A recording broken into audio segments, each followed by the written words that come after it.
আজকে গোল্ডের প্রাইস হইল গিয়া 848 পাউন্ড ওখান চলে রাখে। গতকালকে আছিল 852 পাউন্ড। ওখান গুড নিউজ হইল কি যারা কাছে সোনা গড় আছে এরা সোনার ভ্যালু খুব বাড়ছে।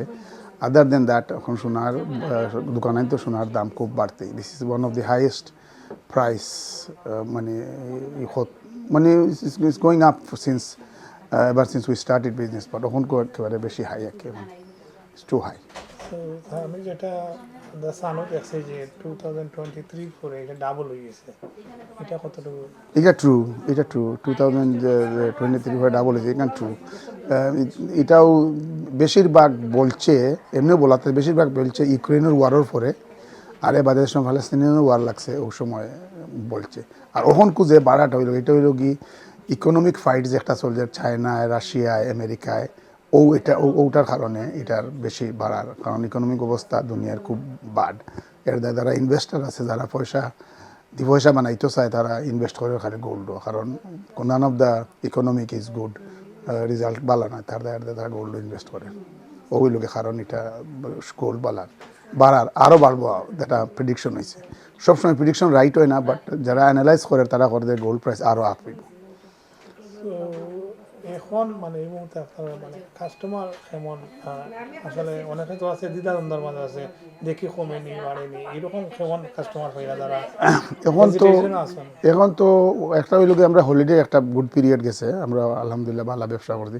হলিডে পরে একটা এমনিও আমরা যত দোকানদারও আছেন, যত ব্যবসায়ী, কাপড় ব্যবসায়ী হোক আর গোল্ড ব্যবসায়ী করে, হলিডে পরে একটা স্লোনেস আয়। ওখন আমরা হইতাম আর আমরা জানি আমরা কতটুকু এফেক্ট হয়। বাট মানুষে দেখছি স্বর্ণর দাম যে সময় বাড়ে 2-1 দিন লয় না, এরপরে মানুষের লওয়া স্টার্ট করে দেয়, মনে করে আরও বাড়বো। তো এইটা আমরা অতটা ফিল করলাম না, আমরা মনে করি আমরা তো একটা ট্রেন জানা আছে হিসাবে দেখলাম ভালো আছে, ঠিক আছে আলহামদুলিল্লাহ।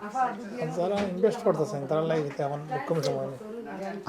আমি তো আগে মনে করতাম সেটা কইতাম যে বাড়ছে, আমি মনে করি বাড়ছে লাভ নেই, কারণ যেটা ইকোনমিক ফোরকাস্ট করে তারা করতো সোনার দাম আরও বাড়বো। তো বেটার হইলো যদি ইনভেস্ট করো খাসা সোনাত করতা, মানে রেডিমেড জুয়েলারি করাটা ঠিক হইতো না। যদি এমনি বারটা লইয়া রাখেন তে মনে করকা তার বালা আছে, আমি মনে করি আমাকে, but don't take my word for it, কোনো স্পেশালিস্ট হলে জিকা করিয়া মারিয়াম লন্ডন।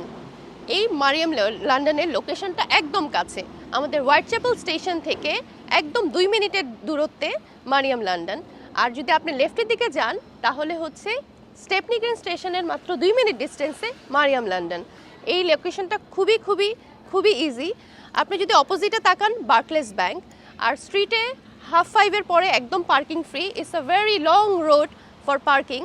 যারা বিকাল 5:30টার পরে আসতে চান তাদের জন্য খুবই সুব্যবস্থা, আপনারা গাড়ি পার্ক করে চলে আসেন মারিয়াম লন্ডনে।